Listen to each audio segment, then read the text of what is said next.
प्रिय श्रद्धालुओं, जीवन में जब कठिनाइयां बढ़ने लगती हैं और हर ओर से समस्याएं घेर लेती हैं, तब भगवान शिव की भक्ति ही मन को सहारा देती है और जीवन को नई दिशा देती है।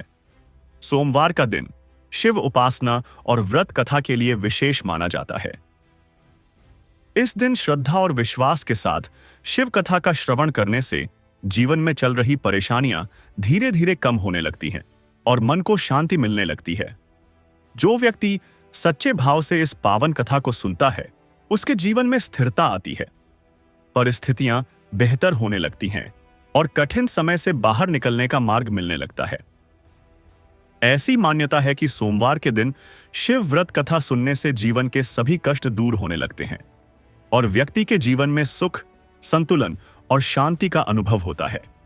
इसलिए इस कथा को ध्यानपूर्वक अंत तक अवश्य सुनें और भगवान शिव की कृपा प्राप्त करें। यदि आप हमारे चैनल दिव्य आराध्य पर नए हैं, तो चैनल को सब्सक्राइब करें और वीडियो को लाइक करना न भूलें। कथा शुरू करने से पहले कमेंट में हर हर महादेव अवश्य लिखें। अब आइए इस पावन शिव व्रत कथा का आरंभ करते हैं। भाग 1। रघु की खदान, टूटता शरीर, अनदेखी तकदीर और संघर्ष की शुरुआत। पहाड़ों के बीच बसी हुई एक पुरानी और गहरी पत्थर की खदान थी, जहां सूरज की पहली किरण भी धूल और धुएं के बीच होकर अंदर तक पहुंचती थी। और उसी खदान में हर सुबह मजदूरों की भीड़ अपने अपने औजार लेकर जीवन की लड़ाई शुरू कर देती थी, जिनमें एक नाम था रघु, जो इस पूरी दुनिया में बस अपनी मेहनत के सहारे खड़ा था। रघु कोई बड़ा आदमी नहीं था, न उसके पास कोई सुविधा थी और न ही कोई सहारा। उसके पास सिर्फ 2 मजबूत हाथ थे जो हर दिन भारी पत्थरों को तोड़ते थे, और एक थका हुआ शरीर था जो हर रात दर्द से भर जाता था। लेकिन फिर भी वह हर सुबह उठकर उसी खदान में लौट आता था, क्योंकि उसके घर में उसकी पत्नी और छोटा बच्चा उसके लौटने का इंतजार करते थे। उसकी जिंदगी में आराम नाम की कोई चीज नहीं थी। सुबह से शाम तक वह धूप, धूल और पत्थरों के बीच काम करता था, और जब बाकी मजदूर थोड़ी देर बैठकर सांस लेते थे, तब भी रघु अपने हिस्से का काम पूरा करने की कोशिश करता था, ताकि उसे कुछ अतिरिक्त पैसे मिल सकें। लेकिन फिर भी महीने के अंत में हमेशा कमी ही रह जाती थी। खदान का माहौल बहुत कठोर था। ऊपर से गिरते पत्थरों की गूंज, मशीनों की तेज आवाज और चारों तरफ उड़ती धूल मिलकर एक ऐसी दुनिया बनाती थी जहां इंसान सिर्फ शरीर की तरह काम करता था। भावनाएं पीछे छूट जाती थीं और सपने धीरे धीरे मरने लगते थे। रघु के हाथों में जगह जगह चोटों के निशान थे, कभी पत्थर गिरने से, कभी औजार फिसलने से और कभी लगातार मेहनत से उसकी हथेलियां फट चुकी थीं। लेकिन उसने कभी रुकने का नाम नहीं लिया, क्योंकि उसके अंदर डर से ज्यादा जिम्मेदारी थी। हर दिन काम के दौरान उसका मन बार बार घर की ओर चला जाता था। उसे अपनी पत्नी की थकी हुई आंखें याद आती थीं, जो हर दिन उससे उम्मीद करती थीं कि वह कुछ पैसे लेकर आएगा, और अपने छोटे बच्चे की मुस्कान याद आती थी, जो उसे देखकर दौड़कर उसके पास आ जाता था। इन्हीं सब विचारों के बीच उसका शरीर धीरे धीरे टूटने लगा था, लेकिन उसका मन अभी भी कहीं ना कहीं लड़ रहा था, जैसे वह खुद से कह रहा हो कि रुकना मतलब हार जाना है। और यही सोच उसे हर दिन खदान में वापस खींच लाती थी। खदान के एक हिस्से में एक पुराना और टूटा हुआ इलाका था, जहां ज्यादा लोग नहीं जाते थे, क्योंकि वहां जमीन अस्थिर थी और कभी कभी पत्थर अचानक गिर जाते थे।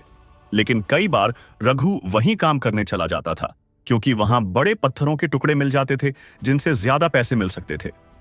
उसी जगह पर उसे अक्सर एक अजीब सा सन्नाटा महसूस होता था, जैसे वहां हवा भी धीरे चलती हो और समय भी थोड़ा रुक गया हो। बाकी जगहों की तुलना में वहां का माहौल अलग था, लेकिन रघु ने कभी इसे गंभीरता से नहीं लिया था।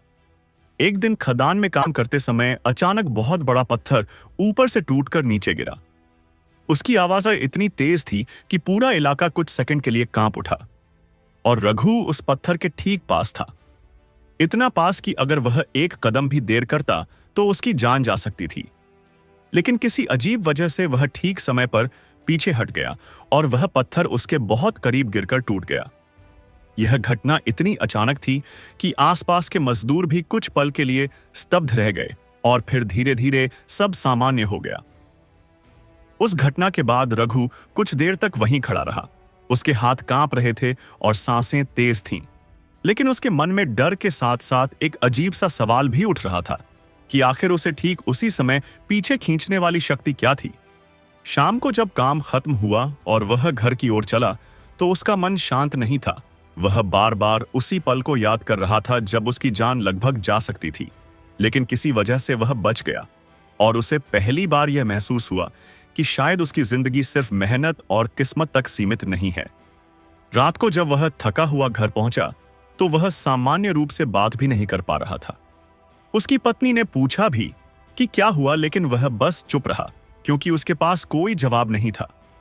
उसके भीतर कुछ बदल रहा था जिसे वह समझ नहीं पा रहा था। उसी रात वह देर तक जागता रहा, कभी छत को देखता, कभी अपने हाथों को देखता और कभी आंखें बंद करके उस गिरते हुए पत्थर को याद करता।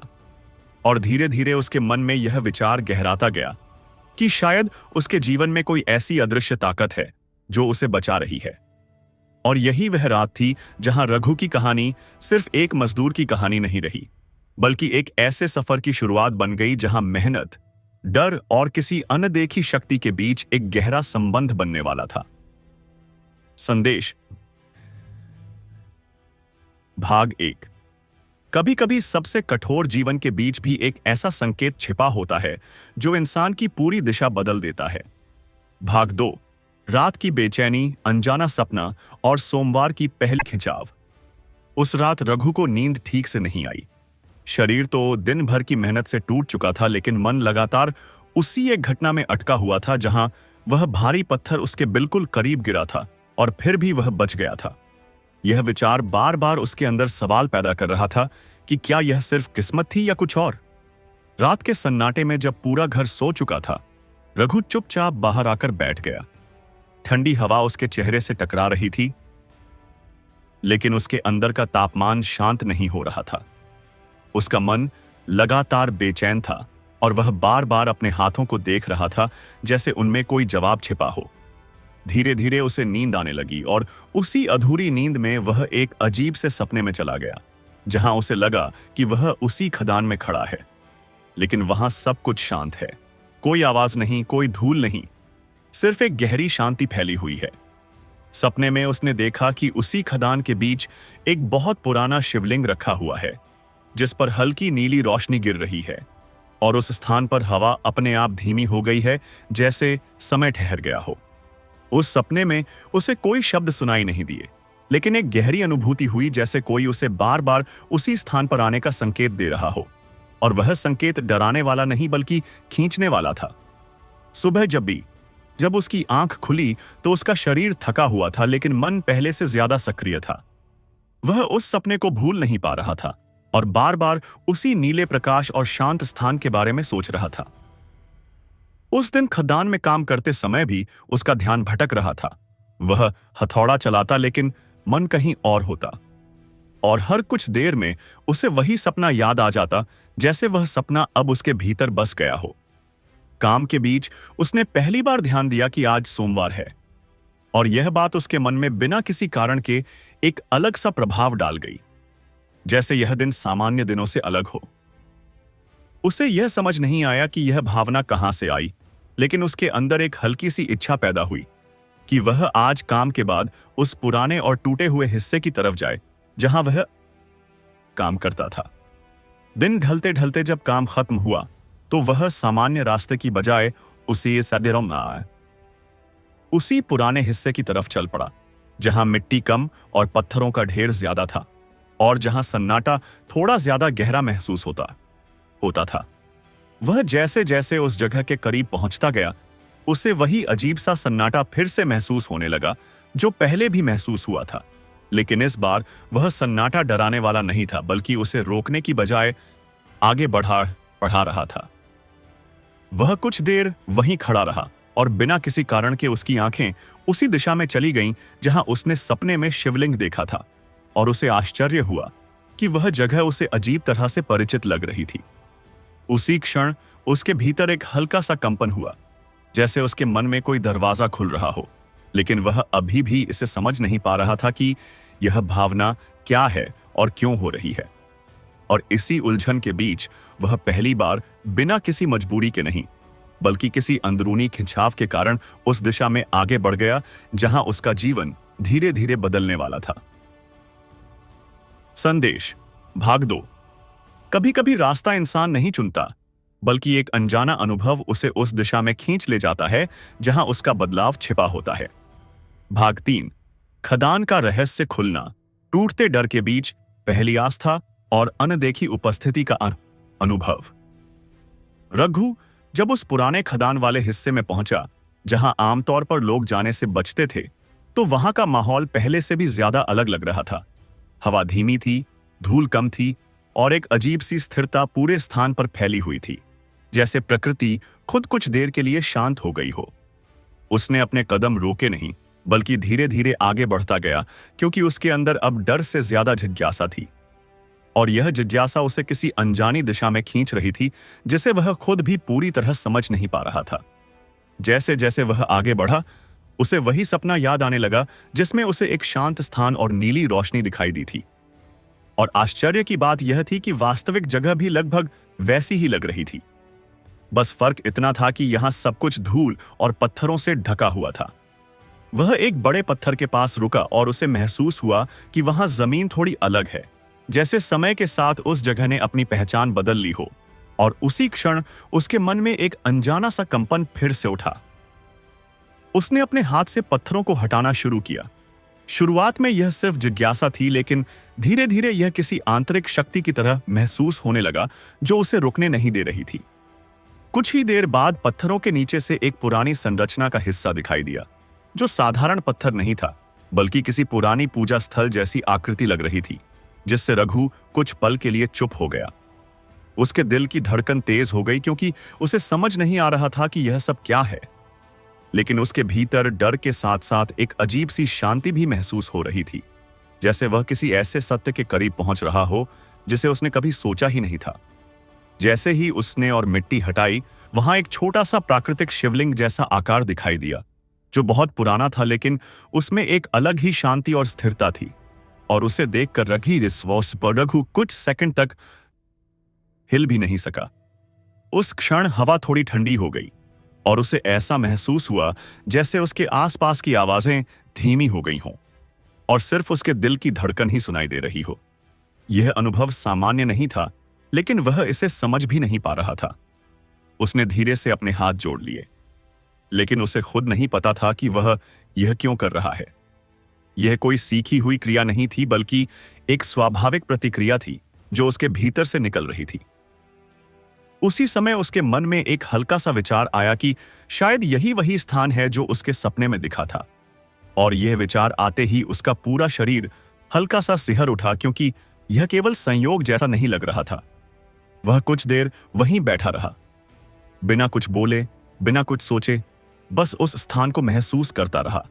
और पहली बार उसे अपने अंदर एक ऐसी शांति का अनुभव हुआ जो उसने अपनी पूरी मेहनत भरी जिंदगी में कभी महसूस नहीं की थी। लेकिन उसी शांति के साथ एक सवाल भी उसके मन में उठ रहा था कि अगर यह सब सच है तो उसे यहां क्यों लाया गया है और उसका इससे क्या संबंध हो सकता है, क्योंकि उसका जीवन तो सिर्फ खदान और मेहनत तक सीमित था। धीरे धीरे सूरज ढलने लगा और उसे एहसास हुआ कि उसे अब वापस जाना चाहिए। लेकिन उसका मन उस जगह से हटने को तैयार नहीं था, जैसे कोई अदृश्य ताकत उसे रोक रही हो। आखिरकार वह भारी कदमों के साथ वहां से लौट गया, लेकिन उस जगह की छवि और उस शांति का अनुभव उसके मन से नहीं गया, बल्कि वह उसके अंदर गहराई तक बैठ गया था। घर पहुंचने तक वह सामान्य दिखने की कोशिश कर रहा था, लेकिन उसकी आंखों में एक अलग ही चमक थी जिसे उसकी पत्नी ने भी नोटिस किया, लेकिन उसने कुछ कहा नहीं। और उस रात जब वह सोया तो उसे फिर से वही नीली शांति और वही पत्थर दिखाई दिया, लेकिन इस बार सपना पहले से ज्यादा स्पष्ट था और उसमें एक आवाज नहीं, बल्कि एक गहरी अनुभूति थी जो उसे धीरे धीरे बदलने की ओर ले जा रही थी। संदेश भाग 3। कभी कभी सबसे साधारण जगह के भीतर सबसे बड़ा रहस्य छिपा होता है जो इंसान की पूरी दिशा बदल देता है। भाग 4। सोमवार का आकर्षण, भीतर उठता विश्वास और रघु का पहला निर्णय। अगली सुबह जब रघु नींद से उठा तो उसका शरीर पहले जैसा ही थका हुआ था, लेकिन उसका मन बिल्कुल अलग स्थिति में था, जैसे किसी गहरी घटना ने उसके अंदर कोई अदृश्य दरवाजा खोल दिया हो और अब वह उसी के बीच उलझा हुआ खड़ा हो। वह बार बार उस जगह को याद कर रहा था जहां उसे वह छोटा सा शिवलिंग दिखाई दिया था। और सबसे अजीब बात यह थी कि वह केवल एक जगह नहीं लग रही थी, बल्कि उसके भीतर एक ऐसा अनुभव बन चुकी थी जिसे वह चाहकर भी नजरअंदाज नहीं कर पा रहा था। खदान जाने के दौरान भी उसका ध्यान काम पर नहीं था। वह मशीनों की आवाज सुन रहा था, लेकिन उसका मन कहीं और था। और बार बार उसे वही नीली शांति और वह सन्नाटा याद आ रहा था जिसने उसे पहली बार डर से अलग एक अजीब सी शांति दी थी। दिन भर काम के बीच वह कई बार रुक जाता था, जैसे उसका शरीर काम कर रहा हो लेकिन मन किसी और दिशा में खिंच गया हो। और यह स्थिति उसके लिए नई थी, क्योंकि उसने पहले कभी ऐसा अनुभव नहीं किया था। उसी दिन किसी सहकर्मी ने उससे कहा कि आज सोमवार है, और यह सुनते ही उसके मन में एक हल्की सी प्रतिक्रिया हुई, जैसे यह दिन अब उसके लिए सामान्य नहीं रहा था, बल्कि किसी खास अर्थ से जुड़ गया था। रघु को खुद समझ नहीं आया कि उसके अंदर यह बदलाव क्यों आ रहा है, लेकिन वह महसूस कर रहा था कि जैसे कुछ उसे बार बार उसी जगह वापस खींच रहा है जहां वह पत्थर और वह शांत संरचना मिली थी। काम खत्म होने से पहले ही उसका मन निर्णय की स्थिति में पहुंच चुका था, और यह निर्णय तर्क से नहीं बल्कि एक अंदरूनी आकर्षण से बन रहा था जिसे वह रोक नहीं पा रहा था। शाम होते ही जब बाकी मजदूर अपने अपने घर की ओर जा रहे थे, रघु सामान्य रास्ते की बजाय उसी पुराने खदान वाले हिस्से की ओर बढ़ गया, और इस बार उसके कदम पहले से ज्यादा स्थिर थे। लेकिन भीतर हल्की घबराहट अभी भी मौजूद थी। जैसे जैसे वह उस जगह के करीब पहुंचा, हवा का माहौल फिर से बदलने लगा। वही सन्नाटा, वही ठहराव और वही अजीब सी शांति उसे घेरने लगी। लेकिन इस बार वह भागा नहीं, वह रुका भी नहीं, बल्कि आगे बढ़ता गया। उसने महसूस किया कि उसका मन अब पूरी तरह दो हिस्सों में बंट चुका है। एक हिस्सा उसे रोक रहा था और दूसरा हिस्सा उसे आगे खींच रहा था, और यह द्वंद्व उसके लिए बेहद भारी हो रहा था। जब वह उस जगह पहुंचा जहां उसने पहले पत्थर हटाए थे, तो उसे लगा कि सब कुछ वैसे ही है। लेकिन इस बार वह केवल देखने नहीं आया था, बल्कि वह किसी उत्तर की तलाश में आए त्रेकाय में आया था। वह कुछ देर वहीं खड़ा रहा और फिर धीरे धीरे उसने अपने हाथ जोड़ लिए। लेकिन इस बार यह कोई डर या अनजाना भाव नहीं था, बल्कि एक ऐसी स्वीकृति थी जिसे वह खुद भी पूरी तरह समझ नहीं पा रहा था। उसी क्षण उसके मन में यह विचार और मजबूत हुआ कि शायद उसका जीवन केवल मेहनत और संघर्ष तक सीमित नहीं है, बल्कि इसके पीछे कोई और गहरी कहानी भी चल रही है जिसे वह धीरे धीरे समझने लगा है। वह कुछ देर वहीं बैठा रहा, और पहली बार उसे लगा कि उसका मन हल्का हो रहा है, जैसे कोई भारी बोझ धीरे धीरे कम हो रहा हो। हालांकि उसे यह नहीं पता था कि यह बदलाव किस दिशा में जा रहा है। घर लौटते समय उसकी चाल पहले जैसी नहीं थी। उसमें अब एक धीमी स्थिरता थी, और उसकी आंखों में एक ऐसा भाव था जिसे शब्दों में नहीं बताया जा सकता था। और उस रात जब वह सोया तो उसका सपना फिर से वही था, लेकिन इस बार वह केवल देख नहीं रहा था, बल्कि महसूस कर रहा था कि वह किसी बड़ी प्रक्रिया का हिस्सा बन रहा है। संदेश भाग 4। जब मन किसी अनजानी ओर खींचने लगे संपरानीस, तो समझो जीवन किसी नई दिशा की शुरुआत कर रहा होता है। भाग 5। टूटती हुई दिनचर्या, जिम्मेदारियों का बोझ और भीतर उठता हुआ अनजाना निर्णय। रघु की जिंदगी अब पहले जैसी सरल और एक जैसी नहीं रही थी। खदान की धूल, पत्थरों की चोट, मशीनों का शोर और मजदूरी का वही पुराना चक्र अभी भी जारी था, लेकिन उसके भीतर एक ऐसी हलचल शुरू हो चुकी थी जो धीरे धीरे उसके पूरे अस्तित्व को बदल रही थी, और वह खुद भी इसे रोक नहीं पा रहा था। हर सुबह जब वह काम पर जाता था तो उसका शरीर मशीन की तरह काम करता था, लेकिन उसका मन कहीं और भटकता रहता था। कभी वह पत्थरों को देखता तो उसे वही रहस्यमयी जगह पे सी जगह याद आ जाती, और कभी बिना कारण उसके कानों में वही शांत सन्नाटा गूंजने लगता जो उसने उस स्थान पर महसूस किया था। उस दिन खदान में काम करते समय एक बहुत भारी पत्थर ऊपर से गिरा और रघु के बिल्कुल पास आकर टुकड़ों में बिखर गया। यह घटना इतनी अचानक थी कि आसपास के मजदूर कुछ पल के लिए बीच डर गए, लेकिन रघु इस बार पहले की तरह घबराया नहीं, बल्कि वह बहुत देर तक उसी पत्थर को देखता रहा, जैसे वह किसी संकेत को समझने की कोशिश कर रहा हो। उसके मन में अब यह सवाल पहले से ज्यादा गहरा हो चुका था कि क्या यह सिर्फ संयोग है कि वह बार बार बच जाता है, या फिर उसके जीवन में कोई ऐसी शक्ति है जो उसे किसी विशेष दिशा की ओर ले जा रही है। लेकिन इसका उत्तर उसके पास नहीं था, सिर्फ सवाल बढ़ते जा रहे थे। दिन भर की मेहनत के बाद जब वह घर लौटा तो उसका शरीर थक कर टूट चुका था, लेकिन मन अभी भी सक्रिय था। और यही बात उसे सबसे ज्यादा परेशान कर रही थी, क्योंकि वह आराम भी नहीं कर पा रहा था और सोच भी बंद नहीं हो रही थी। घर में उसकी पत्नी उसकी हालत देखकर चिंतित थी, क्योंकि रघु पहले जैसा शांत और स्थिर नहीं रहा था। अब वह कम बोलता था, ज्यादा सोचता था और कई बार बिना कारण चुपचाप बैठा रहता था, जैसे उसके अंदर कोई अनदेखा संघर्ष चल रहा हो। घर की आर्थिक स्थिति भी बहुत कमजोर थी। कई बार ऐसा होता था कि काम कम मिलते थे और पैसे भी पूरे नहीं हो पाते थे। ऐसे में पत्नी की चिंता और बढ़ जाती थी, क्योंकि जिम्मेदारी पूरी तरह रघु पर थी और वह खुद ही मानसिक रूप से बिखरता जा रहा था। इन्हीं परिस्थितियों में रघु बार बार उस रहस्यमयी जगह के बारे में सोचने लगा जहां उसे वह शिवलिंग मिला था, और अब वह सोचने लगा था कि शायद वही स्थान उसके जीवन का कोई महत्वपूर्ण हिस्सा है जिसे वह अनदेखा नहीं कर सकता। लेकिन समस्या यह थी कि उसका मन दो हिस्सों में बंट गया था। एक हिस्सा उसे बार बार रोकता था कि यह सब सिर्फ भ्रम है और उसे अपने काम पर ध्यान देना चाहिए, जबकि दूसरा हिस्सा उसे लगातार उस दिशा में खींच रहा था जहां उसे शांति का अनुभव हुआ था। एक रात जब घर में सब सो चुके थे, रघु बाहर आकर बैठ गया और देर तक आसमान को देखता रहा। उसके मन में कोई स्पष्ट विचार नहीं था, सिर्फ एक भारीपन था जो उसे अंदर से दबा रहा था। और उसी समय उसे फिर से वह सपना याद आया जिसमें नीली रोशनी और शांत स्थान था।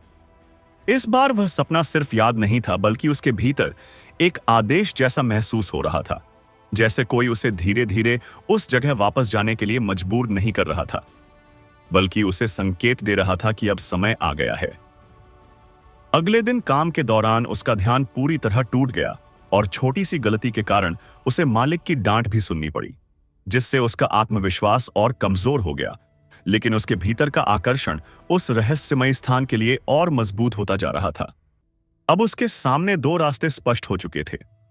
एक तरफ उसकी वास्तविक जिंदगी थी जिसमें मेहनत, भूख और जिम्मेदारी थी, और दूसरी तरफ एक अनजानी दिशा थी जो उसे बार बार अपनी ओर खींच रही थी, और वह तय नहीं कर पा रहा था कि किसे चुने। और इसी संघर्ष के बीच वह धीरे धीरे उस निर्णय की ओर बढ़ रहा था जो उसके पूरे जीवन की दिशा बदलने वाला था। लेकिन अभी उसे खुद भी नहीं पता था कि वह किस मोड़ पर खड़ा है और आगे क्या होने वाला है। संदेश भाग 5। जब मन जिम्मेदारी और संकेत के बीच फंस जाता है, तब इंसान अपने जीवन का सबसे कठिन निर्णय लेने की ओर बढ़ता है। भाग 6। अंधेरी रात, टूटता संतुलन, जिम्मेदारियों का दबाव और अंतिम भीतर का निर्णय। बहुत विस्तृत कथा। रघु की जिंदगी अब उस मोड़ पर पहुंच चुकी थी जहां बाहर की दुनिया पहले जैसी ही चल रही थी, लेकिन अंदर की दुनिया पूरी तरह बदलने लगी थी। खदान की धूल, पत्थरों की चोट, मजदूरी का वही रोज का संघर्ष और घर की जिम्मेदारियां, सब कुछ वैसा ही था। लेकिन अब उसके भीतर एक ऐसी बेचैनी बस चुकी थी जो उसे हर समय किसी अनजानी दिशा की ओर खींचती रहती थी, और वह चाहकर भी उसे रोक नहीं पा रहा था। उस दिन खदान में काम सामान्य से ज्यादा भारी था। मजदूरों पर जल्दी काम पूरा करने का दबाव था और मशीनों की आवाज पहले से ज्यादा तेज लग रही थी। रघु अपने हथौड़े से पत्थर तोड़ रहा था, लेकिन उसका ध्यान हर वार के साथ टूटता जा रहा था, क्योंकि उसका मन लगातार उसी रहस्यमय स्थान पर जा रहा था जहां उसे वह अजीब शांति और नीली अनुभूति मिली थी। हर कुछ देर में वह पास से अचानक रुक जाता था, जैसे उसका शरीर काम कर रहा हो लेकिन मन किसी और जगह खड़ा हो। और यह स्थिति उसके लिए नई थी, क्योंकि उसने अपनी पूरी जिंदगी सिर्फ मेहनत और जिम्मेदारी के बीच ही बिताई थी।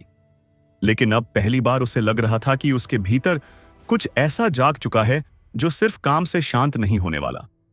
काम के बीच अचानक एक बहुत भारी पत्थर ऊपर से गिरा और कुछ ही दूरी पर जमीन पर आकर टूट गया। उसकी आवाज जो से इतनी तेज थी कि आसपास के मजदूर कुछ सेकंड के लिए घबरा गए। लेकिन रघु इस बार न तो भागा न चिल्लाया, बल्कि वह वहीं खड़ा रहा और उस पत्थर को देखता रहा, जैसे वह किसी संकेत को समझने की कोशिश कर रहा हो। उस घटना के बाद उसके मन में डर तो था, लेकिन वह डर अब पहले जैसा नहीं था। उसमें एक अजीब सी समझ भी जुड़ने लगी थी, जैसे हर घटना उसे कुछ बताने की कोशिश कर रही हो और वह उसे समझने की कोशिश कर रहा हो, लेकिन पूरी तरह पकड़ नहीं पा रहा हो। दिन ढलने तक उसका शरीर पूरी तरह थक चुका था। पीठ में दर्द था, हाथों में चोट का एहसास था, लेकिन मन थका नहीं था, बल्कि और ज्यादा सक्रिय हो गया था, जैसे कोई चीज उसे लगातार अंदर से धक्का दे रही हो कि अब रुकना नहीं है, अब आगे बढ़ना है। घर पहुंचते ही उसने महसूस किया कि उसकी पत्नी पहले से ज्यादा चिंतित दिख रही थी, क्योंकि रघु अब कम बोलने लगा था, ज्यादा सोचने लगा था और कई बार बिना किसी कारण के चुपचाप बैठा रहता था, जैसे वह किसी अदृश्य बोझ को अपने अंदर ढो रहा हो जिसे वह किसी को बता नहीं पा रहा था। पत्नी ने धीरे धीरे उससे पूछा कि क्या सब ठीक है, क्या काम में कोई परेशानी है। लेकिन रघु ने सिर्फ इतना कहा कि सब ठीक है, जबकि उसके चेहरे पर यह साफ दिख रहा था कि कुछ भी ठीक नहीं था, लेकिन वह खुद भी नहीं समझ पा रहा था कि वह क्या महसूस कर रहा है। घर की हालत पहले से ही बहुत कमजोर थी। कई बार ऐसा होता था कि पैसे कम पड़ जाते थे, खाने और जरूरतों के बीच संतुलन बनाना मुश्किल हो जाता था, और ऐसे में रघु का यह मानसिक बदलाव उसकी पत्नी के डर को और बढ़ा रहा था, क्योंकि उसे लग रहा था कि उसका पति किसी ऐसी सोच में खो रहा है जो उनकी जिंदगी को और कठिन बना सकती है। रात के समय जब पूरा घर सो चुका था, रघु बाहर आकर बैठ गया। आसमान में तारे थे, हवा ठंडी थी और दूर कहीं कुत्तों के भौंकने की आवाज आ रही थी, लेकिन उसके भीतर पूरी तरह सन्नाटा था। एक ऐसा सन्नाटा जो बाहर की आवाजों से नहीं बल्कि अंदर के भारी विचारों से बना था। उसी सन्नाटे में उसे फिर से वही सपना याद आने लगा, जिसमें नीली रोशनी थी, शांत वातावरण था और एक अजीब सी उपस्थिति थी जो उसे बिना शब्दों के बुला रही थी। और इस बार वह सपना पहले से ज्यादा स्पष्ट लग रहा था, जैसे वह कोई सपना नहीं बल्कि याद हो। उसने अपने हाथों को देखा, वे हाथ जो दिन भर पत्थर तोड़ते थे, और पहली बार उसे लगा कि शायद उसका जीवन सिर्फ मजदूरी और गरीबी तक सीमित नहीं है, बल्कि इसके पीछे कोई और गहरी दिशा भी हो सकती है जिसे वह अब तक समझ नहीं पाया था। उसके मन में अब दो आवाजें साफ होने लगी थीं।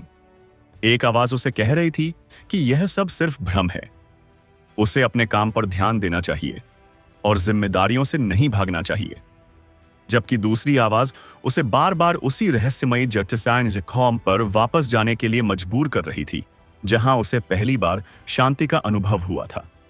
यह संघर्ष इतना गहरा था कि वह कई बार बिना हिले बैठा रहता था, जैसे उसका शरीर और मन अलग अलग दिशा में खिंच रहे हों, और यह स्थिति उसे अंदर से धीरे धीरे कमजोर कर रही थी।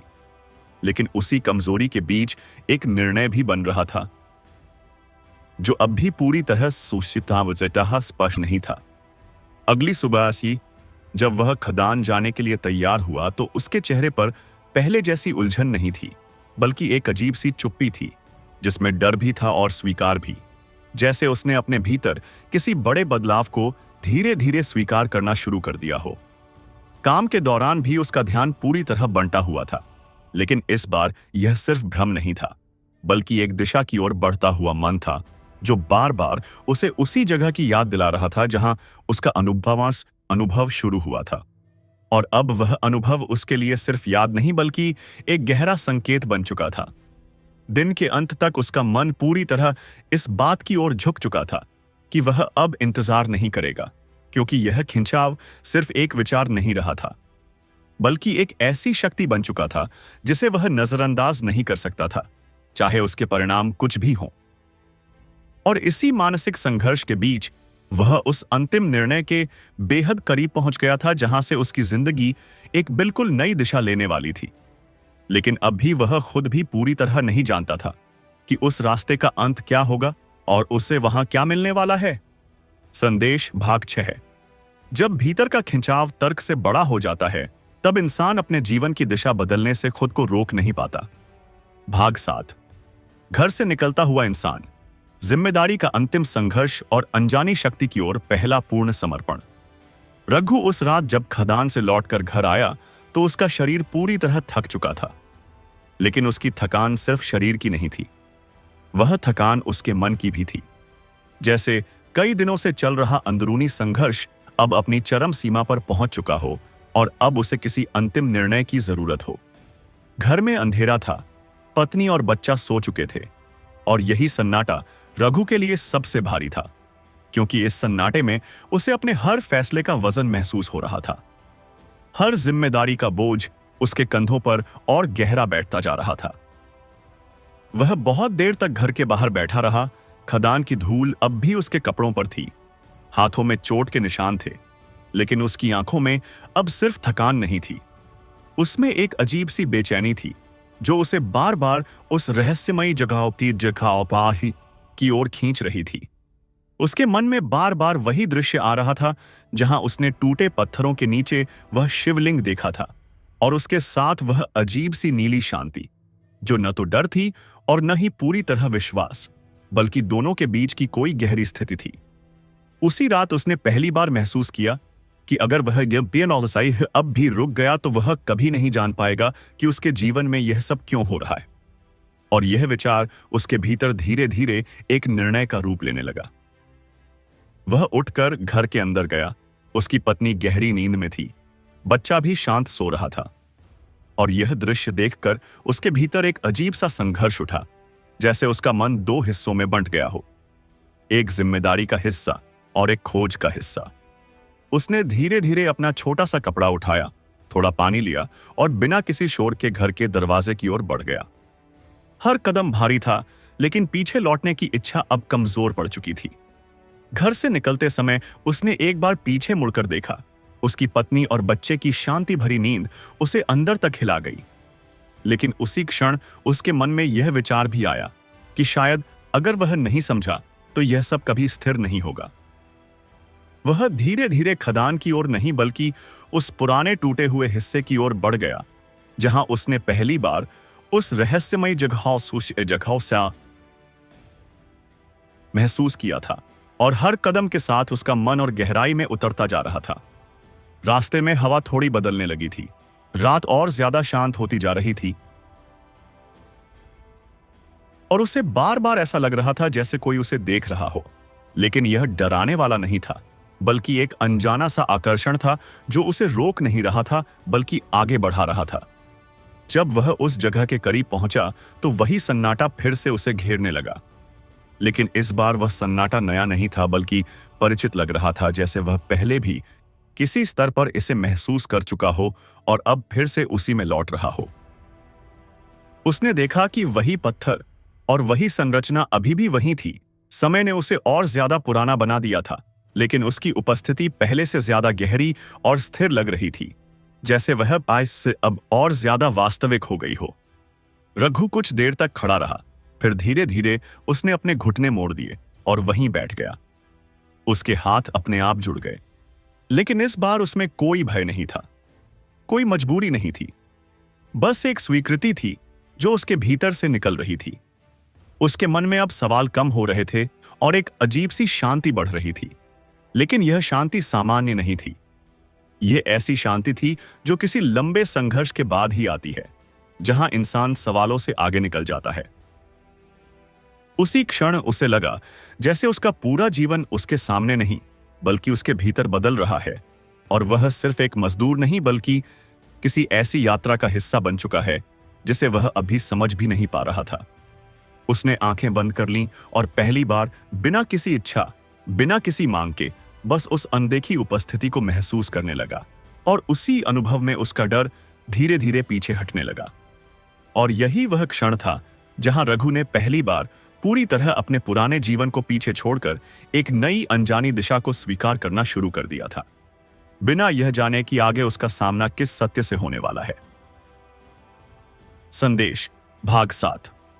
जब इंसान अपने डर और जिम्मेदारी दोनों के बीच से आगे निकल जाता है, तभी उसकी असली यात्रा शुरू होती है। भाग 8। अंधकार में डूबा हुआ खदान क्षेत्र, भीतर जागता हुआ सत्य और रघु का पूरी तरह बदलता हुआ अनुभव। रघु उस पुराने खदान के पीछे वाले हिस्से में खड़ा था, जहां रात का अंधकार किसी साधारण अंधेरे जैसा नहीं था, बल्कि ऐसा लग रहा था जैसे उस जगह ने अपने अंदर कई सालों की खामोशी और रहस्य को जमा कर रखा हो। और अब वह खामोशी हवा में भी महसूस हो रही थी, हर सांस के साथ। उसके पैरों के नीचे कंकड़ और मिट्टी थी, लेकिन उस मिट्टी में भी एक अलग सी ठंडक थी, जैसे वह जगह सामान्य धरती नहीं हो बल्कि किसी पुराने समय का हिस्सा हो जो अभी भी किसी अधूरे रहस्य को अपने अंदर दबाए हुए है। रघु कुछ पल के लिए रुका रहा। उसके मन में डर था, लेकिन यह डर पहले जैसा नहीं था। अब उसमें जिज्ञासा मिल चुकी थी, और यह जिज्ञासा उसे पीछे हटने नहीं दे रही थी, बल्कि आगे बढ़ने के लिए मजबूर कर रही थी। जैसे ही वह उस जगह के और करीब पहुंचा जहां उसने पहले शिवलिंग देखा था, उसे हवा में एक बदलाव महसूस हुआ। हवा तेज नहीं थी, लेकिन वह भारी भी नहीं थी। वह बस अलग थी, जैसे किसी अदृश्य उपस्थिति ने उस पूरे क्षेत्र को घेर रखा हो। उसने धीरे धीरे मिट्टी हटाई और वही स्थान सामने आ गया जहां वह छोटा सा प्राकृतिक शिवलिंग मौजूद था। लेकिन इस बार वह पहले से ज्यादा साफ और स्पष्ट दिख रहा था, जैसे समय ने उसे छिपाने के बजाय और उजागर कर दिया हो।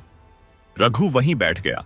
उसके हाथ अपने आप मिट्टी से हट गए और वह बिना किसी सोच के उसी स्थान को देखने लगा।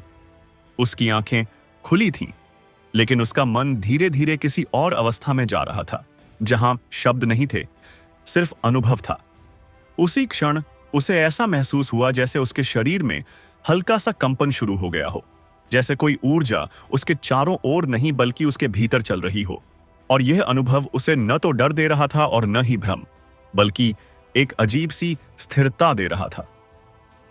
उसके मन में खदान का वह हादसा फिर से आया जब वह पत्थर गिरने से बचा था, और अब उसे पहली बार यह विचार पूरी तरह स्पष्ट लगने लगा कि यह सिर्फ संयोग नहीं हो सकता, क्योंकि बार बार एक ही तरह से और पासे उसका बचना किसी संकेत जैसा लग रहा था।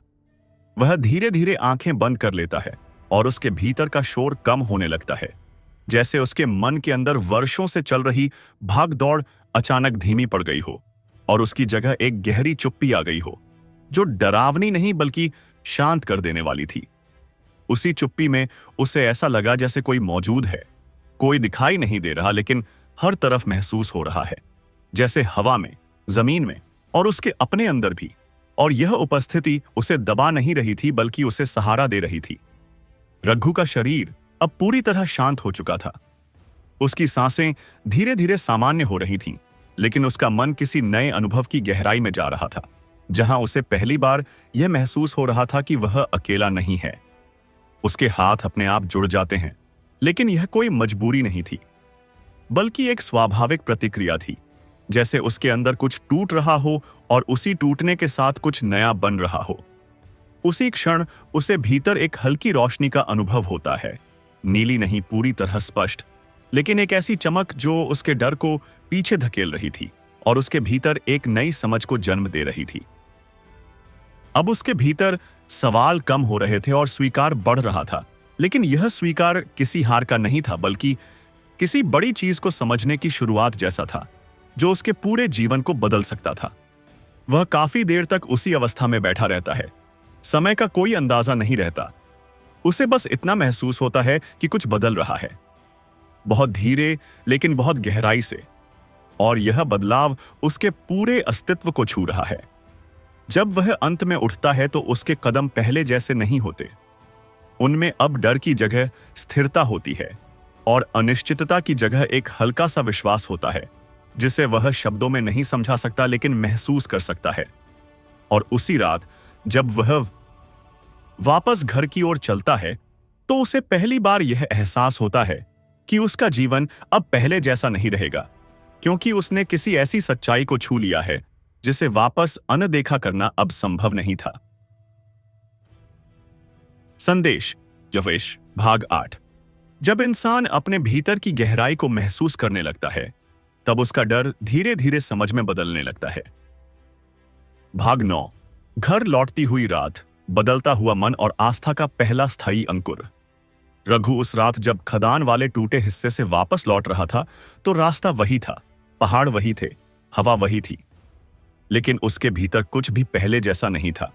जैसे किसी ने उसके अंदर एक पुरानी परत हटा दी हो और अब उसके नीचे छुपी हुई कोई नई समझ धीरे धीरे सांस लेने लगी हो। चलते चलते उसके कदम धीमे थे लेकिन स्थिर थे। पहले जहां उसके मन में हर समय डर, जिम्मेदारी और थकान का बोझ रहता था, वहां अब एक अजीब सा हल्कापन था, जो न पूरी तरह खुशी था और न ही पूरी तरह शांति, बल्कि दोनों के बीच की कोई गहरी स्थिति थी जिसे वह नाम नहीं दे पा रहा था। रास्ते में उसे खदान के वही हादसे याद आते रहे जहां वह बार बार किसी अनदेखी वजह से बचता रहा था। और अब यह याद सिर्फ डर पैदा नहीं कर रही थी, बल्कि एक सवाल बन चुकी थी जो उसके अंदर लगातार बढ़ रहा था कि क्या उसके जीवन में कुछ ऐसा है जो उसे हर बार संभाल रहा है। वह चलते चलते कई बार रुकता भी था, जैसे उसका शरीर थकान से नहीं बल्कि विचारों के भार से रुक रहा हो, और हर रुकावट के साथ वह अपने अंदर किसी नए सत्य को समझने की कोशिश कर रहा था, लेकिन अभी भी वह उसे पूरी तरह पकड़ नहीं पा रहा था। जब वह अपने घर के करीब पहुंचा तो रात पूरी तरह गहरी हो चुकी थी। घर की खिड़कियों से हल्की रोशनी आ रही थी और अंदर उसकी पत्नी और बच्चा सो रहे थे। और यह दृश्य देखकर उसके मन में एक अजीब सा द्वंद्व उठा, जहां जिम्मेदारी और उस अनजानी दिशा की खिंचाव एक साथ खड़े थे। वह कुछ देर बाहर ही खड़ा रहा, जैसे वह तय कर रहा हो कि उसे अंदर जाना चाहिए या नहीं। लेकिन यह सवाल सिर्फ घर का नहीं था, यह उसके पूरे जीवन का सवाल बन चुका था कि वह अब किस रास्ते को अपना मानता है।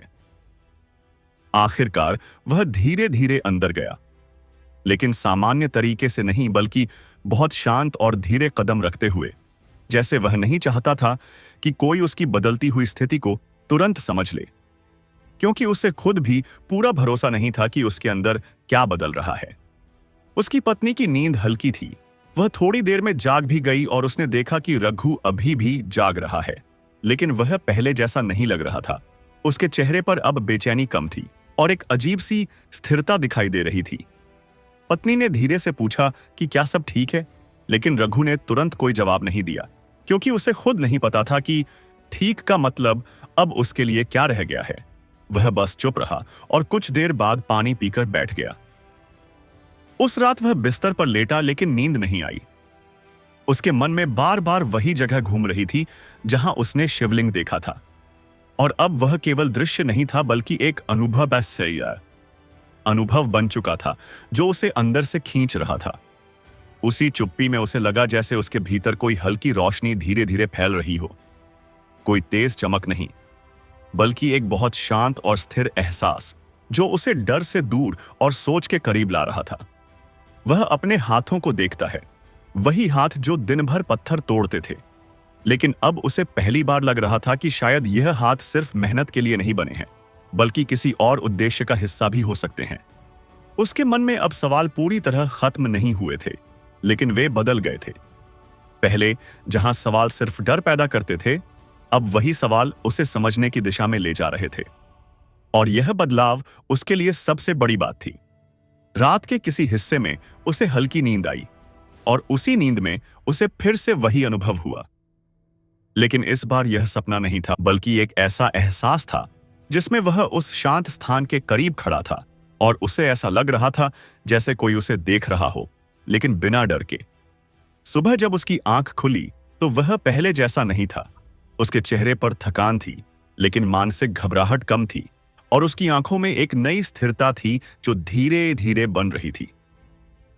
वह उठकर बाहर आया तो सुबह की हवा बहुत सामान्य थी, लेकिन उसके लिए अब सामान्य चीजें भी अलग लगने लगी थी, क्योंकि उसके भीतर की दुनिया बदल रही थी और वही बाहर की दुनिया को भी अलग बना रही थी। और इसी सुबह के साथ उसके जीवन में एक नई अवस्था शुरू हो चुकी थी, जहां वह अब सिर्फ मजदूर नहीं रहा था, बल्कि किसी अनजानी शक्ति और समझ के बीच खड़ा एक खोजकर्ता बन चुका था, जिसे अभी खुद भी नहीं पता था कि आगे क्या खुलने वाला है। संदेश भाग 9। जब अनुभव मन में स्थायी जगह बना लेता है, तब इंसान का जीवन धीरे धीरे नई समझ की ओर बदलने लगता है। भाग 10। आस्था और तर्क का टकराव। गांव की नजरें और रघु के भीतर जन्म लेता हुआ पूरा परिवर्तन। रघु की जिंदगी अब उस मोड़ पर पहुंच चुकी थी जहां उसके भीतर चल रही हलचल सिर्फ व्यक्तिगत नहीं रही थी, बल्कि उसके पूरे अस्तित्व को बदल रही थी।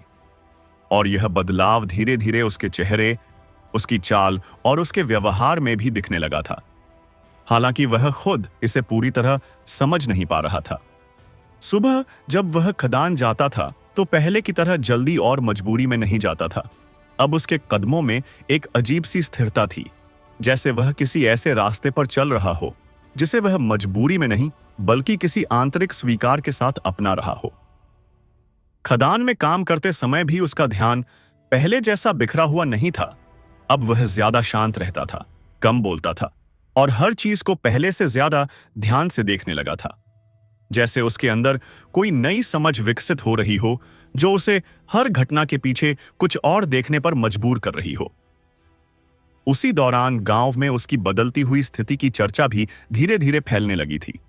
कुछ लोग उसे अजीब मानने लगे थे, कुछ उसे शांत और बदला हुआ कह रहे थे, और कुछ लोग यह मानने लगे थे कि वह किसी मानसिक स्थिति में चला गया है। लेकिन रघु इन सब बातों से दूर होता जा रहा था। उसकी पत्नी भी इस बदलाव से पूरी तरह सहज नहीं थी, क्योंकि वह देख रही थी कि रघु पहले जैसा नहीं रहा। वह अब ज्यादा चुप रहने लगा था और कई बार बिना वजह कहीं खोया हुआ सा रहता था, जैसे उसका शरीर घर में हो लेकिन मन कहीं और किसी अनजानी जगह पर हो, एक जगह पर हो। लेकिन रघु के भीतर जो बदलाव हो रहा था वह सिर्फ बाहरी नहीं था, वह अंदर से शुरू हुआ था। उस अनुभव से जहां उसने खदान के टूटे हिस्से में उस शांत उपस्थिति को महसूस किया था, और अब वही अनुभव उसके पूरे जीवन को दिशा दे रहा था। हर सोमवार उसे विशेष रूप से याद आने लगा था, और बिना किसी से कहे वह खदान से निकलकर कभी-कभी उस पुराने रास्ते की ओर भी देखने चला जाता था, जैसे कोई अदृश्य आकर्षण उसे बार बार खींच रहा हो। उसके भीतर अब डर पहले से कम हो गया था, लेकिन उसकी जगह एक गंभीरता आ गई थी, जैसे वह हर चीज को अब हल्के में नहीं ले रहा था, बल्कि हर घटना के पीछे कुछ गहरा अर्थ ढूंढने की कोशिश कर रहा था। एक दिन खदान में काम करते समय फिर एक बड़ा हादसा होते होते बचा।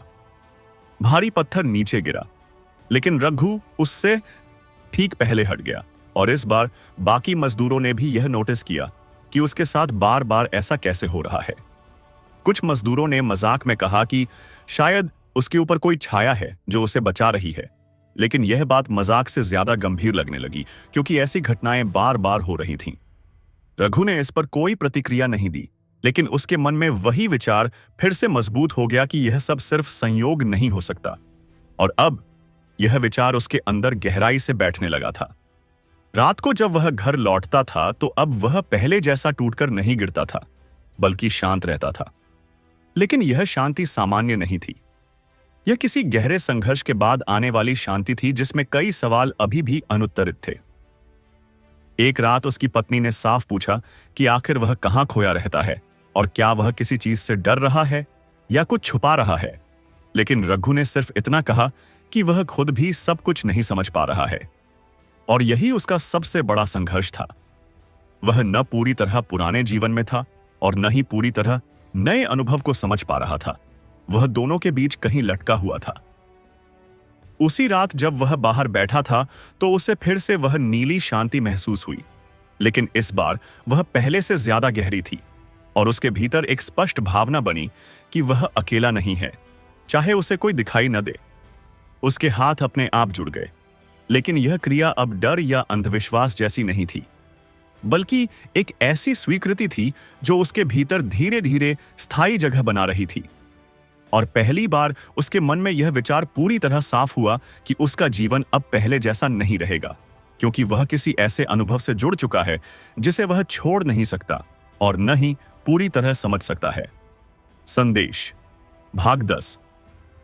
जब इंसान अपने अनुभव को केवल घटना नहीं बल्कि अर्थ मानने लगता है, तब उसका पूरा जीवन बदलने लगता है। भाग 11। समाज की नजरें, भीतर का तूफान और रघु की सबसे कठिन मानसिक परीक्षा। रघु की जिंदगी अब उस मोड़ पर पहुंच चुकी थी जहां उसका संघर्ष सिर्फ खदान की मेहनत या घर की गरीबी तक सीमित नहीं रहा था। बल्कि अब उसका असली संघर्ष लोगों की नजरों, उनकी सोच और उनके बनाए हुए अर्थों के बीच शुरू हो चुका था। और यह संघर्ष पहले से कहीं ज्यादा भारी था सबको, क्योंकि इसमें चोट शरीर पर नहीं बल्कि मन पर लग रही थी। गांव में अब उसकी चर्चा धीरे धीरे आम बात बन चुकी थी। लोग काम करते करते, पानी भरते भरते या बैठकों में उसका नाम लेने लगे थे, और हर किसी के पास उसकी कहानी का अपना एक अलग संस्करण था।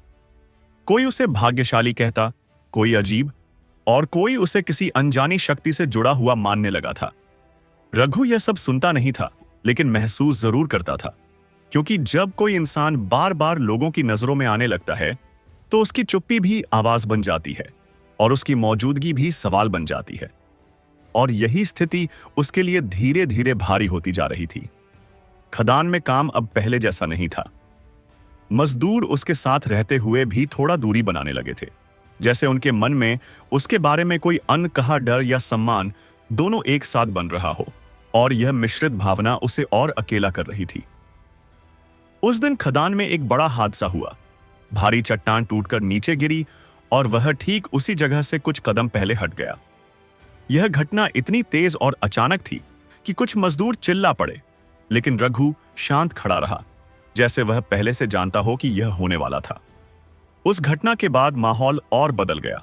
अब सिर्फ चर्चा नहीं थी, अब लोग उसे ध्यान से देखने लगे थे, जैसे उसके आसपास कोई रहस्य हो जिसे वे समझ नहीं पा रहे हों। और यह स्थिति रघु के लिए और भी भारी होती जा रही थी। उसके भीतर अब दो दुनिया चल रही थी।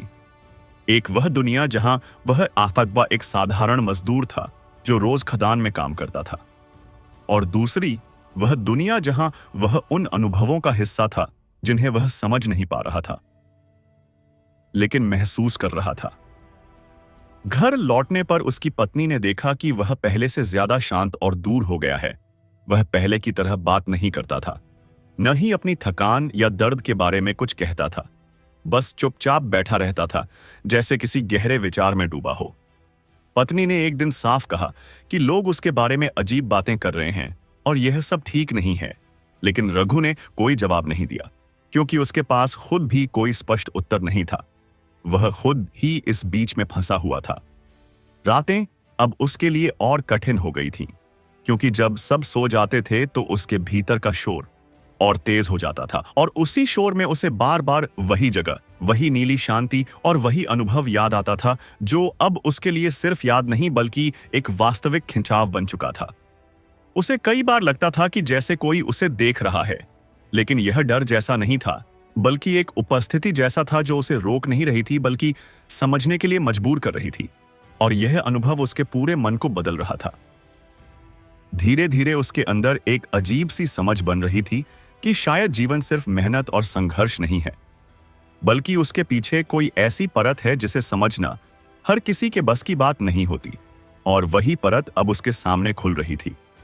लेकिन इसी समझ के साथ उसका डर भी पूरी तरह खत्म नहीं हुआ था, क्योंकि वह अभी भी एक इंसान था, जिम्मेदारियों से बंधा हुआ, परिवार से जुड़ा हुआ और समाज के बीच खड़ा हुआ। और यह सब उसे अंदर से दो हिस्सों में बांट रहा था। एक रात वह घर के बाहर बैठा था। आसमान साफ था, हवा ठंडी थी और दूर कहीं कोई कुत्तों की आवाज आ रही थी, लेकिन उसके भीतर बिल्कुल सन्नाटा नहीं था। उसके मन में विचारों का तूफान चल रहा था, जो उसे लगातार उसी रहस्यमयी अनिश्चयमयी अनुभव की ओर खींच रहा था। उसी सन्नाटे में उसे फिर से वह अनुभव महसूस हुआ, लेकिन इस बार यह बहुत स्पष्ट था, जैसे वह किसी सीमा के पास खड़ा हो, जहां एक तरफ उसका पुराना जीवन था और दूसरी तरफ कोई नई अनजानी दुनिया, और उसे तय करना था कि वह किस ओर जाएगा। उसने पहली बार महसूस किया कि अब वह पीछे नहीं जा सकता, क्योंकि जो उसने देख लिया था, जो उसने महसूस कर लिया था, वह अब उसके भीतर स्थायी रूप से बैठ चुका था और उसे बदल रहा था। अगली सुबह जब वह खदान जाने के लिए तैयार हुआ तो उसके चेहरे पर कोई घबराहट नहीं थी, लेकिन एक गहरी गंभीरता थी, जैसे उसने अपने भीतर किसी निर्णय को स्वीकार कर लिया हो, चाहे उसका परिणाम कुछ भी हो। और यही वह समय था जब रघु की जिंदगी सिर्फ एक मजदूर की कहानी नहीं रही, बल्कि एक ऐसे इंसान की यात्रा बन गई जो अब दो दुनियाओं के बीच खड़ा था। एक वास्तविक और एक रहस्यमयी। और उसे नहीं पता था कि आगे कौन सी दुनिया उसे पूरी तरह बदल देगी। संदेश भाग 11। जब इंसान समाज की नजरों और अपने अनुभव के बीच फंस जाता है, तब उसकी असली यात्रा शुरू होती है। भाग 12। अंदर का समर्पण, बाहर का विरोध और रघु का पूरी तरह बदलता हुआ अस्तित्व। रघु की जिंदगी अब उस अवस्था में पहुंच चुकी थी जहां उसका शरीर वही काम कर रहा था जो सालों से करता आया था, लेकिन उसका मन अब उसी जगह पर नहीं था। वह मन अब किसी ऐसी गहराई में उतर चुका था जहां न पूरी तरह तर्क था, न पूरी तरह अंधविश्वास, बल्कि दोनों के बीच कोई तीसरी अवस्था बन रही थी जिसे वह खुद भी नाम नहीं दे पा रहा था। खदान की सुबह अब भी वैसी ही थी। धूल, मशीनों की आवाज, पत्थरों की चोट और मजदूरों की भागदौड़। लेकिन रघु के लिए यह सब अब सिर्फ बाहरी दृश्य थे। अंदर उसकी दुनिया बदल चुकी थी और वह हर घटना को पहले से अलग नजर से देखने लगा था, जैसे हर चीज के पीछे कोई संकेत छिपा हो। उस दिन खदान में काम करते समय फिर वही स्थिति बनी जब एक बहुत भारी चट्टान अचानक टूटकर नीचे गिर गई। और यह सब इतनी तेजी से हुआ कि बाकी मजदूर घबरा गए। लेकिन रघु पहले से थोड़ा हट चुका था और इस बार वह केवल बचा ही नहीं बल्कि उसने उस क्षण को बहुत गहराई से महसूस किया। उसके मन में अब यह बात और मजबूत हो चुकी थी कि यह सब सिर्फ संयोग नहीं हो सकता, क्योंकि बार बार एक ही तरह से उसका बचना, एक ही तरह के संकेत और एक ही तरह का अनुभव अब उसके जीवन का हिस्सा बन चुके थे, जिन्हें वह नजरअंदाज नहीं कर पा रहा था। गांव में अब उसकी छवि और भी बदल रही थी। कुछ लोग उसे अलग कहने लगे थे, कुछ उसे चमत्कारी मान रहे थे और कुछ लोग उससे दूरी बनाने लगे थे, क्योंकि अज्ञात चीजें हमेशा लोगों के मन में डर पैदा करती हैं। और रघु बैद्यम अब उसी अज्ञात का हिस्सा बनता जा रहा था। घर में उसकी पत्नी अब पूरी तरह शांत नहीं थी। वह रघु के इस बदलाव को देखकर चिंतित थी, क्योंकि वह देख रही थी कि उसका पति पहले जैसा नहीं रहा। वह अब ज्यादा अंदर की ओर चला गया था, कम बोलता था और कई बार बिना वजह कहीं खोया हुआ सा लगता था। एक दिन उसकी पत्नी ने साफ शब्दों में कहा कि यह सब ठीक नहीं है, लोग बातें कर रहे हैं और अगर वह इसी तरह चलता रहा तो उनका जीवन और भी मुश्किल में पड़ जाएगा। लेकिन रघु ने इस बार भी कोई स्पष्ट जवाब नहीं दिया, क्योंकि उसके भीतर खुद ही कोई स्पष्टता नहीं थी। लेकिन अंदर ही अंदर वह टूट नहीं रहा था, बल्कि एक अजीब सी मजबूती में बदल रहा था, जैसे कोई पुराना डर धीरे धीरे खत्म हो रहा हो और उसकी जगह कोई नया विश्वास जन्म ले रहा हो, जिसे वह पूरी तरह समझ नहीं पा रहा था, आस पास लेकिन महसूस कर रहा था। रातें अब उसके लिए सबसे गहरी होती जा रही थीं, क्योंकि जब पूरा गांव सो जाता था तब उसके भीतर की आवाजें और तेज हो जाती थीं और उसे बार बार वही जगह, वही नीली शांति और वही अनुभव याद आता था जिसने उसकी सोच को बदल दिया था। एक रात वह घर के बाहर बैठा था। आसमान में तारे थे, हवा शांत थी, लेकिन उसके भीतर तूफान चल रहा था। और उसी तूफान के बीच उसे पहली बार यह महसूस हुआ कि वह अब पुराने रघु जैसा नहीं रहा। वह किसी नई यात्रा का हिस्सा बन चुका है। उसी रात उसे वह जासपह अनुभव फिर से हुआ, लेकिन इस बार यह सिर्फ याद नहीं था, बल्कि एक स्पष्ट अनुभूति थी, जैसे कोई अदृश्य उपस्थिति उसे देख रही हो, समझ रही हो और धीरे धीरे उसे अपने अंदर खींच रही हो। लेकिन यह डरावना नहीं था, बल्कि शांत करने वाला था। उसके हाथ अपने आप जुड़ गए, लेकिन यह कोई मजबूरी नहीं थी। यह किसी गहरी स्वीकृति का संकेत था, जैसे उसका शरीर और मन दोनों किसी ऐसी शक्ति के सामने झुक रहे हों जिसे वह देख नहीं सकता लेकिन महसूस कर सकता है। उसके भीतर अब सवाल कम हो रहे थे और स्वीकार बढ़ रहा था। लेकिन यह स्वीकार अंधविश्वास जैसा नहीं था, बल्कि एक अनुभव आधारित समझ जैसा था, जो धीरे धीरे उसके पूरे अस्तित्व को बदल रही थी। उसे पहली बार लगा कि शायद उसका जीवन सिर्फ मेहनत और संघर्ष तक सीमित नहीं है, बल्कि उसके पीछे कोई ऐसी परत है जो धीरे धीरे खुल रही है, और वह उस परत के बहुत करीब पहुंच चुका है। अगली सुबह जब वह खदान जाने के लिए उठा तो उसके चेहरे पर कोई भ्रम नहीं था, कोई डर नहीं था, लेकिन एक गहरी स्थिरता थी, जैसे उसने अपने भीतर किसी निर्णय को स्वीकार कर लिया हो, चाहे उसका परिणाम कुछ भी हो। और इसी अवस्था में वह अब उस मोड़ पर खड़ा था जहां उसका जीवन धीरे धीरे एक साधारण मजदूर से बदलकर एक ऐसे इंसान की यात्रा बन रहा था जो किसी अनजानी सच्चाई के बहुत करीब पहुंच चुका था। संदेश भाग 12। जब इंसान भीतर के अनुभव को स्वीकार करने लगता है, तब उसका पुराना डर धीरे धीरे खत्म होकर नई समझ में बदल जाता है। भाग 13। गांव का टूटता हुआ भ्रम, अचानक घटा चमत्कार और रघु के जीवन का सबसे बड़ा दम मोड़। रघु अब उस स्थिति में पहुंच चुका था जहां उसका जीवन सिर्फ खदान और घर के बीच की साधारण दिनचर्या नहीं रहा था, बल्कि हर दिन एक नई मानसिक लड़ाई बन चुका था, जिसमें बाहर काम चलता था और अंदर विचारों का एक अलग ही संसार खुलता जा रहा था। उसके भीतर अब वह पुराना डर लगभग खत्म हो चुका था, लेकिन उसकी जगह एक गंभीर शांति ने ले ली थी। ऐसी शांति जो सामान्य नहीं थी, बल्कि किसी लंबे संघर्ष के बाद आने वाली गहराई जैसी थी, जहां इंसान कम बोलता है लेकिन ज्यादा महसूस करता है। गांव में अब उसकी चर्चा और तेज हो चुकी थी। लोग अब सिर्फ बातें नहीं करते थे, बल्कि उदाहरण देने लगे थे कि कैसे रघु बार बार बड़े हादसों से बच जाता है। और यह बात अब सामान्य संयोग नहीं लग रही थी, बल्कि एक रहस्य बन चुकी थी। खदान में काम करने वाले मजदूर अब उसके आसपास अलग व्यवहार करने लगे थे। कुछ लोग उससे दूरी रखते थे, कुछ लोग उसके पास रहकर खुद को सुरक्षित महसूस करते थे, और कुछ लोग उसे ध्यान से देखते थे जैसे वह कोई साधारण इंसान नहीं, बल्कि किसी अनजानी घटना का केंद्र हो।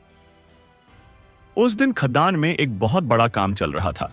भारी चट्टानों को मशीन से तोड़ा जा रहा था और माहौल पहले से ज्यादा अस्थिर था, क्योंकि ऊपर की दीवार कमजोर हो चुकी थी और किसी भी समय बड़ा हादसा हो सकता था। रघु उसी क्षेत्र में काम कर रहा था जहां सबसे ज्यादा खतरा था, और जैसे ही वह पत्थर तोड़ने के लिए आगे बढ़ा, अचानक ऊपर से एक बहुत बड़ा पत्थर टूटकर गिरने लगा। और यह दृश्य इतना तेज था कि आसपास मौजूद सभी मजदूर एक पल के लिए जम गए। लेकिन उसी क्षण कुछ ऐसा हुआ जिसने पूरे माहौल को बदल दिया।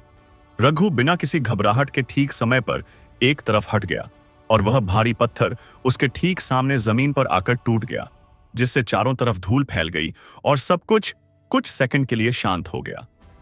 इस घटना के बाद पूरी खदान में सन्नाटा छा गया, क्योंकि यह सिर्फ एक बचाव नहीं था, बल्कि एक ऐसा क्षण था जिसे लोग अब नजरअंदाज नहीं कर सकते थे। और इसी क्षण से रघु की छवि और भी रहस्यमयी बन गई। कुछ मजदूरों ने खुले तौर पर कहना शुरू कर दिया कि यह साधारण बात नहीं है, क्योंकि बार बार एक ही तरह से उसका बचना अब संयोग से ज्यादा किसी संकेत जैसा लगने लगा था। और यही बात धीरे धीरे पूरे इलाके में फैल गई। गांव के लोग भी अब इस घटना को सुनने लगे थे, और हर किसी के पास इसका अपना अलग अर्थ था। कोई इसे किस्मत कह रहा था, कोई चेतावनी, और कोई इसे किसी अनदेखी शक्ति का प्रभाव मानने लगा था। रघु खुद इस सब से दूर रहने की कोशिश कर रहा था, लेकिन अब यह दूरी आसान नहीं थी, क्योंकि लोग उसे पहचानने लगे थे और उसकी हर गतिविधि पर ध्यान दिया जाने लगा था, जिससे वह अंदर ही अंदर और ज्यादा शांत होता जा रहा था। घर लौटने पर उसकी पत्नी ने भी इस घटना के बारे में सुना था, और वह बहुत चिंतित थी, क्योंकि उसे लग रहा था कि यह सब सामान्य नहीं है और इससे भविष्य में उनके परिवार पर असर पड़ सकता है। उसने रघु से पूछा कि आखिर यह सब क्या हो रहा है, लेकिन रघु के पास अब भी कोई स्पष्ट उत्तर नहीं था, क्योंकि वह